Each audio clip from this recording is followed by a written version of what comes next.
Hello, I'm Pastor Jeff from Lutheran Church of the Resurrection here in Marion, Iowa. Thanks for joining me for my devotional Lenten time together. So we're going through the Gospel of Luke and then Acts of the Apostles as kind of a Lenten discipline. And today we find ourselves in day 16. It's Thursday, March 4th. And we actually have two chapters of Luke. It's a long reading for today. It's Luke 16 and Luke 17. And I want you to pay particular attention as you're going through this time, how the audience shifts.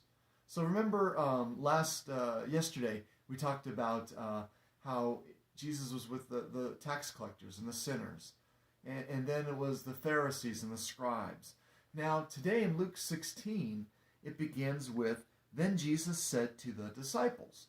So now the audience is going to shift to those who are followers of Jesus. And the audience is going to shift again as we continue on in our reading today to once again take us to the Pharisees. And so pay attention as Luke is telling us the story of Jesus, who it is that Jesus is addressing. Well, this first parable in 16, if you found yourself that you didn't like it, you're not alone. Nobody likes this parable. Nobody can understand this parable.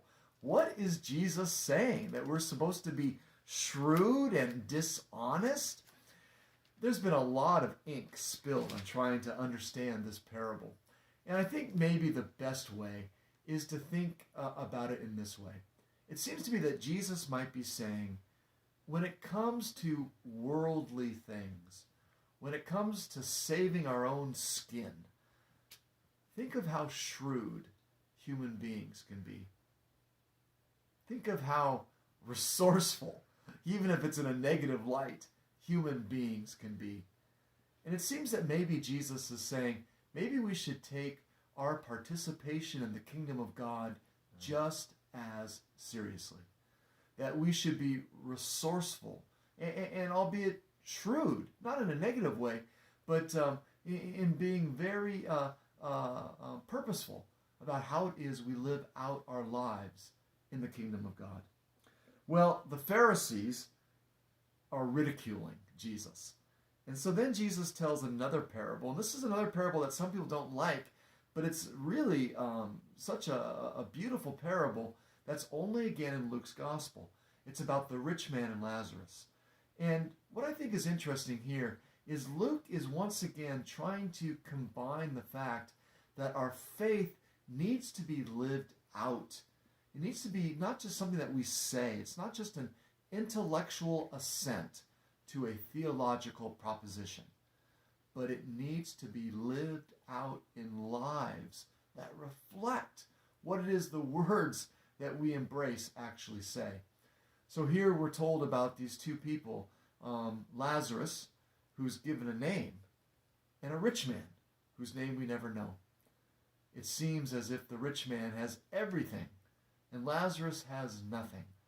But here we have this great reversal, where we are shown once again that the gulf, the chasm between the two, really doesn't have to do with poverty and wealth, as much as it does with the rich man never noticing Lazarus, never putting his faith in action to love neighbor. Because did you notice that Lazarus is at his door? So the rich man must have literally walked over Lazarus every day.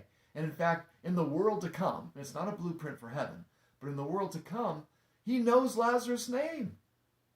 And yet, seemingly in life, he never paid attention to him. Let's think about how it is we put our faith into action this day. God bless you.